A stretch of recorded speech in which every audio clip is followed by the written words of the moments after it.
La conférence des donateurs pour la reconstruction de la péninsule sud d'Haïti a mis à la disposition du gouvernement une somme importante, je dirais, de 600 millions de dollars américains. Pour en parler, pour faire le point sur ce dossier important, nous avons avec nous ce soir sur le plateau de Metro News le ministre de l'Environnement, M. James Cadet. Bonsoir, Monsieur le ministre, et bienvenue à Metro News. Bonsoir et merci à Métropole. Bon, première question. Comme je viens de le dire, 600 millions, ça paraît beaucoup. Mais le Sud a été frappé de manière très forte. Question numéro 1, est-ce que vous avez évalué le montant des dégâts dans tous les domaines, agriculture, animaux, vies humaines, construction, etc. Et est-ce que la somme de 600 millions va vous permettre de réaliser le plan de reconstruction que le gouvernement a mis sur pied? Merci pour la question. Alors, ce n'est pas la somme qui est primordiale. C'est l'intérêt manifesté par le gouvernement haïtien, c'est-à-dire le Premier ministre Ariel Henry, à mobiliser tout le gouvernement, à mobiliser les partenaires techniques financiers, les bailleurs, tout le monde, la population haïtienne de manière en générale, pour les sensibiliser autour du plan de relèvement et de la péninsule du Sud. C'est extrêmement important parce que c'est un modèle à suivre. Je dirais que c'est une ambition en termes d'opportunités, en termes de défis et de nécessités. Opportunités, pourquoi? Parce que Haïti est très vulnérable et Haïti est très exposé aux chocs climatiques et chocs environnementaux, etc. Ça sous-entend que Haïti doit se préparer à faire face à ces chocs de manière globale. Et en ce sens, c'est l'opportunité qui est offerte par le gouvernement. Et cette approche d'ensemble, cette démarche d'inclusion, c'est extrêmement important également. Mobiliser et tout un éventail de partenaires, de bailleurs autour d'une stratégie. C'est extrêmement important, autour des priorités bien définies. Quand je parle de priorité, la démarche est très inclusive. C'est une approche vraiment, c'est l'inclusion sociale. Et puis, ça cible différents secteurs. OK, ça cible, c'est un plan de relèvement de gouvernance, du relèvement, le relèvement économique et la résilience des infrastructures, tout et tout. Alors, je pense que dans l'ensemble, c'est un modèle à suivre, la modèle du PRIPS, le plan de relèvement et intégré de la péninsule du Sud. Mais pour ce qui a trait à la somme mobilisée, je dirais de trait, parce que la mobilisation, ça a été le 16 février, si je ne m'abuse pas. En fait, tous les acteurs, tous les bailleurs ont répondu à l'appel de manière favorable. Il y a eu une manifestation au niveau international extraordinaire, il y a eu une manifestation au niveau national, parce que tous les acteurs étaient présents et chacun a, selon ses responsabilités, selon ses moyens, a donné sa contribution de manière très, très significative. Attendez, a donné ou a promis? Parce qu'on se souvient, au lendemain de Goudou Goudou, on nous promettait des milliards, on a eu quelques... Et en matière environnementale, et les promesses doivent être respectées. Bon. Parce que c'est En tout théorie. en matière environnementale, c'est tout un mécanisme. Parce que si je suis là, peut-être sans nul doute, le Premier ministre à intervenir dans le contexte PRIPS, c'est parce que la toile de fond, c'est l'environnement. Et côté environnemental, il y a des mécanismes financiers existants, des mécanismes financiers qui existent déjà. Je veux citer le Fonds d'adaptation, le Fonds vert pour le climat, etc. Mais cette mobilisation était une initiative du gouvernement haïtien. Et à part la somme mobilisée, c'est d'elle que je parle. Ces fameux 600 millions, est-ce que vous êtes sûr à 100% que vous allez en recevoir la totalité? Parce que jusqu'à maintenant, c'est des promesses. L'argent n'est pas encore décaissé. Ce ne sont Des pas, engagements. non, ce ne sont pas uniquement des promesses, parce que le jour de la conférence, chaque intervenant a présenté, a fourni des explications autour de la somme promise. Et ils ont dit, et certains disent qu'il y a des projets qui sont en cours d'exécution. Et dans le cadre de ces projets qui sont en train d'exécuter, voilà ce que nous allons faire. D'autres disent que dans le cadre de tel autre projet, nous allons mobiliser tel fonds. Et finalement, ce qui est le plus important, c'est plutôt le financement endogène, c'est-à-dire la disposition au niveau de l'État haïtien. C'est une grande première pour moi. Parce que dans le temps, moi-même, en tant que point focal des Nations Unies pour la Convention cadre des changements climatiques, j'ai toujours fait une sorte de plaidoyer pour l'investissement, le financement endogène. Mais le ministre de l'économie et des finances a répondu à l'appel. Il a compris la nécessité de verdir notre investissement, notre financement. Oui, j'ai vu. 10 milliards, Ouais. 10 milliards de gouttes Oui. disposés, ils mettaient à disposition déjà. Le gouvernement va donner le ton, donne déjà le ton de fait, en mobilisant cette forte somme. Parce que pour un pays comme Haïti, à pouvoir mobiliser 10 milliards de gouttes, c'est beaucoup. Et je pense que c'est un effort à apprécier. Et côté international, au nom du gouvernement, je remercie tous ces bailleurs, tous ces partenaires qui avaient répondu à l'appel, qui seront là également pour la mise en œuvre et pour la gestion de ces fonds, car ce qui est le plus important également, c'est l'appel du Premier ministre à une pratique, à une gestion saine et transparente. Transparente et ne pas répéter les erreurs du passé. Effectivement. Oui, j'allais dire, j'ai vu que vous avez mis l'accent sur le reboisement, ce qui est une excellente chose, évidemment. Voilà. Donc, on est dans le cadre quoi? Un cadre plus écologique, à la fois écologique et économique? C'est sous cet angle que vous avez abordé la question? Oui, le reboisement, oui, parce que on devrait quand bien même cibler un secteur clé, très transversal. Je vais vous dire pourquoi. C'est pas seulement ma qualité de ministre de l'Environnement que j'insiste sur l'aspect environnemental. Vous allez comprendre avec moi, et j'en suis certain que vous allez vous mettre d'accord également. Regardez ce qui se passe lorsque il y a une forte dégradation environnementale. La dégradation environnementale nuit tout bonnement, je dirais, à l'agriculture comme secteur, à la pêche. Limite également le potentiel touristique, par exemple. Et même au niveau de l'économie, ça paralyse le développement économique, la dégradation environnementale. Et ça a un impact direct sur la santé, sur les autres secteurs. De ce fait, il fallait penser à un programme pouvant répondre à l'ensemble de ces dégâts, pouvant vraiment apporter une solution de manière globale. C'est le reboisement. Et je précise et j'insiste pour une reforestation robuste au niveau de la péninsule du Sud. Oui, pas seulement la péninsule du Sud. D'ailleurs, si j'ai bien lu les chiffres, je crois que du temps de la colonie, la couverture forestière était de 95 ou 98%, et qu'il y a quelques années, elle était tombée à 2%. Oui, 2%, c'est ce qu'on dit, mais il y a vraiment beaucoup de discussions là-dessus. Oui, c'est pas vérifié. Moi-même, c'est pas vérifié. Moi-même, et comme ministre de l'Environnement, je préconise ce qu'on peut appeler la vision environnementale. Et dans le contexte de cette vision environnementale, parlons du secteur forestier également, on a comme vision de travailler au niveau du secteur forestier, on atteint 35%.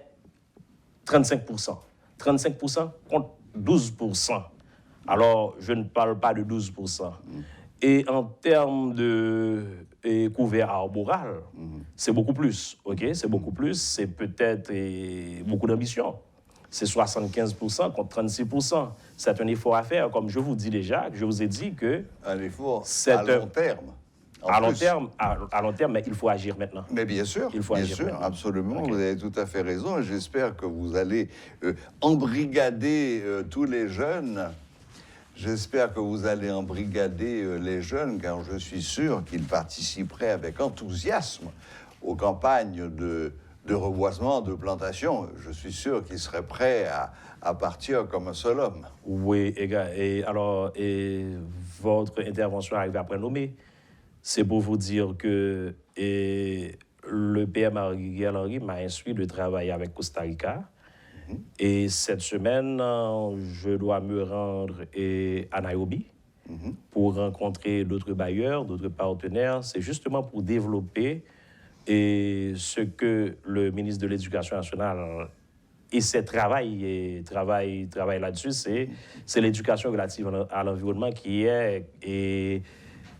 je peux dire que c'est du ministère de l'Environnement. Le ministère de l'Environnement porte avec le ministère de l'Éducation nationale et ce domaine, ce volet qui est l'éducation relative à l'environnement. On va engager les écoliers, on va engager les jeunes dans la démarche de reboisement, de reforestation. De reboisement, oui. De brigade. C'est magnifique, ça.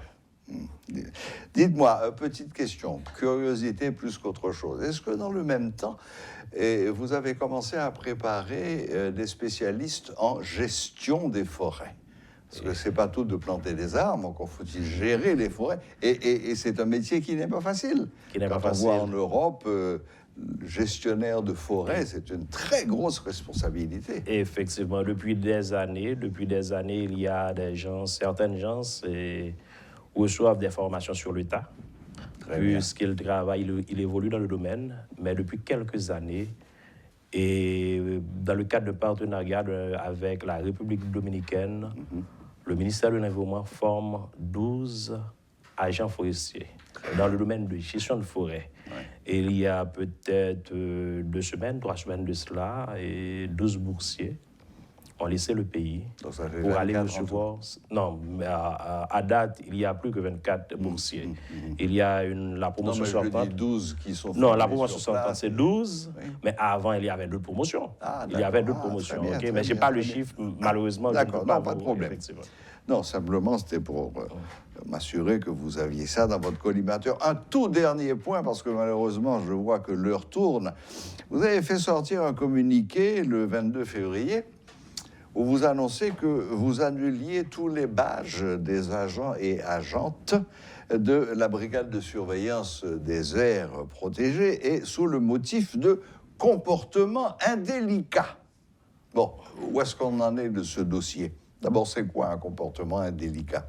Et pour répondre avec justesse et avec franchise, et il y a seulement ma langue, alors le français est notre langue officielle, mais pour bien comprendre, moi, c'est un bon créole pour expliquer ça me boit pour question bissap. Et il y a un constat que je fais personnellement. Il y a une plainte que moi recevoir. Et la population m'entendait ça dit. Et la presse servit tout de relais. Et suite à différents échanges, discussions avec le directeur général de l'Agence nationale des aires protégées, qui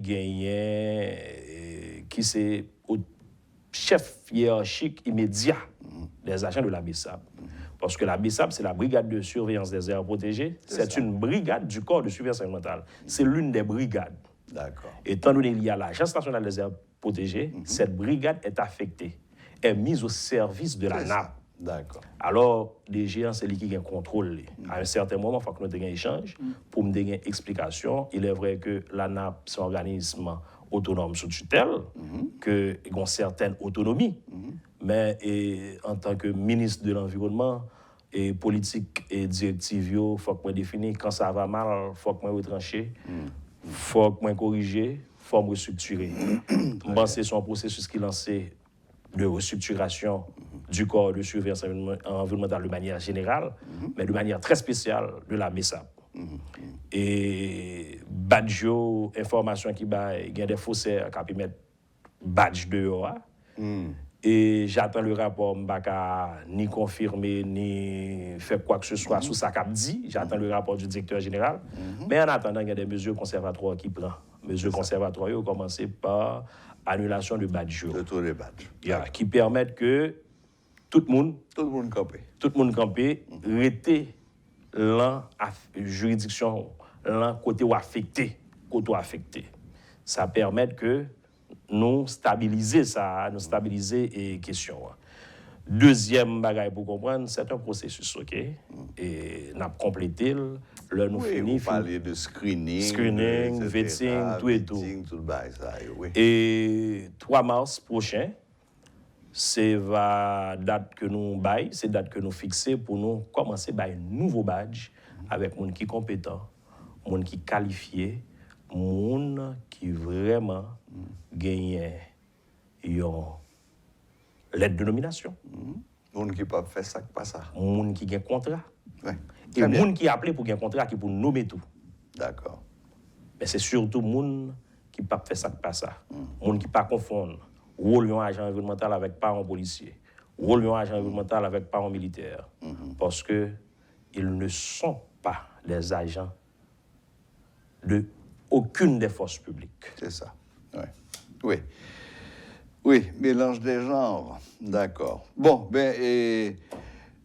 ministre Cadet, tout d'abord, merci infiniment. À moi de vous remercier. Ce côté vin joue là, sur le plateau. Toujours rien avec mon face avec moi. C'est toujours beaucoup plus agréable.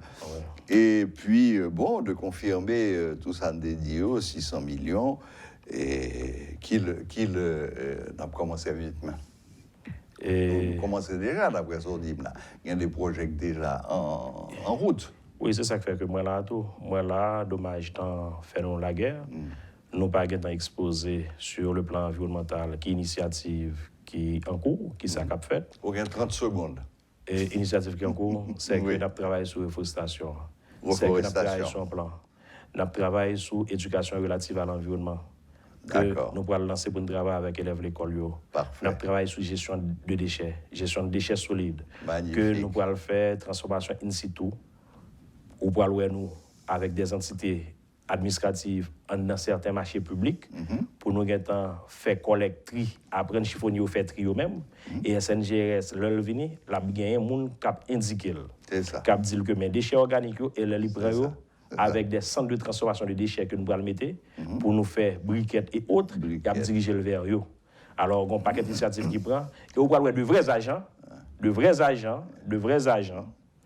et parmi agents que nous avons là, qui ont discipline et qui comprennent mission et travail, qui peuvent aller dans la rue tout bon, qui peuvent empêcher mon jeu de faire qui peuvent veiller sur ça qui fait qui dégrader l'environnement. Et là, la population est contente. La population comprendre que BESAP au service de la population. Magnifique. Et BESAP très utile, corps de surveillance. Mais le Wapgad au tap-tap, avec 15 personnes dans tap-tap, là, chaque monde qui finit et boit de l'eau, là, il passe le parfait d'être là. Qui sont qu'à faire pour ça? On va camper tap-tap là, on va chercher les gens qui jouent à camper tap-tap là. C'est vraiment une éducation de base qui s'apprend à l'école. Éducation de base. Vous comprenez? Oui. Un changement de comportement. Évident. Changement total de comportement, c'est évident. Et merci à la presse. Déjà. Non, on a toujours là pour nous soutenir. C'est un dossier fondamental. C'est un dossier fondamental. Bon, dernier point, des regrets, je ne sais pas ça dans Vaïwa, mais vraiment tout dernier point.